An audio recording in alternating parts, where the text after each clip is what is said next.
tiba-tiba ada yang duduk di samping gua. Terus kata dia, gua boleh duduk di sini. Gua kaget, ternyata yang duduk di sebelah gua perempuan. Oh boleh, duduk aja, lagi kosong juga kursinya. Terus kata dia, makasih ya. By the way, kenalin, nama gua Aca. Lu daftar kuliah juga di sini atau gimana? Oh iya, kenalin, nama gua Ian. Iya, gua daftar kuliah di sini. Oh alah gitu ya, ambil jurusan apa? Oh gua ambil jurusan seni. Kalau lu gimana? Wah sama, gua juga ambil jurusan seni. Dengar-dengar di sini jurusan seninya terkenal bagus. Hehehe, iya lumayan bagus sih di sini. Dalam hati gua, ini cewek kok bisa tiba-tiba seakrab gini ya? Gua menoleh ke samping, melihat dia yang masih ketawa-ketawa sama si Vito mantannya itu. Ya sebenarnya gua nggak ngelarang dia sih, karena persyaratan pernikahan ini kan kita nggak boleh saling ikut campur. Gue cuma bisa ngikutin perkataannya Kia aja. Tiba-tiba kata Aca, "Oh Ian, kok bengong aja? Lo ngeliatin siapa? Itu makan lo dimakan, keburu dingin dah itu." Ah enggak Ca, oke ini gua makan. Gua sama Aca makanlah di situ. Setelah selesai makan, gue langsung cabut lah dari kantin. Tapi tiba-tiba tangan gue ditahan sama Aca. "Lo mau kemana Ian?" "Gue mau balik Ca."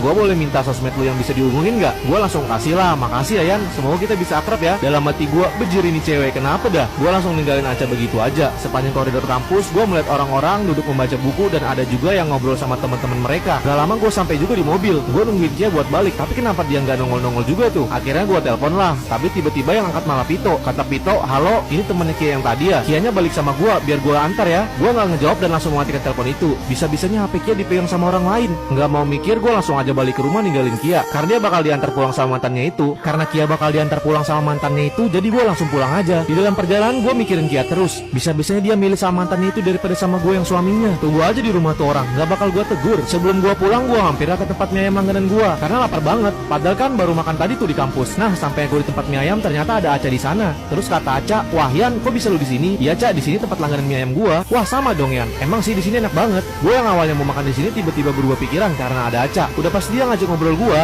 capek banget ngobrol sama Aca. Soalnya banyak banget pertanyaannya. Jadi gue bilang lah ke Aca, "Oke Ca, gue balik duluan ya, soalnya mau makan di rumah aja." "Oh alah okean, gue kira lu makan di tempat." Setelah gue pamitan sama Aca, gue langsung bergegas untuk pulang. Karena mengingat ini udah sore dan mau malam, gue sudah sampai di rumah dan ternyata si Kia masih aja belum pulang. Gue kira dia udah pulang, gak tau lagi kemana itu anak. Jam sudah menunjukkan jam 8 malam, tapi Kia masih aja belum pulang.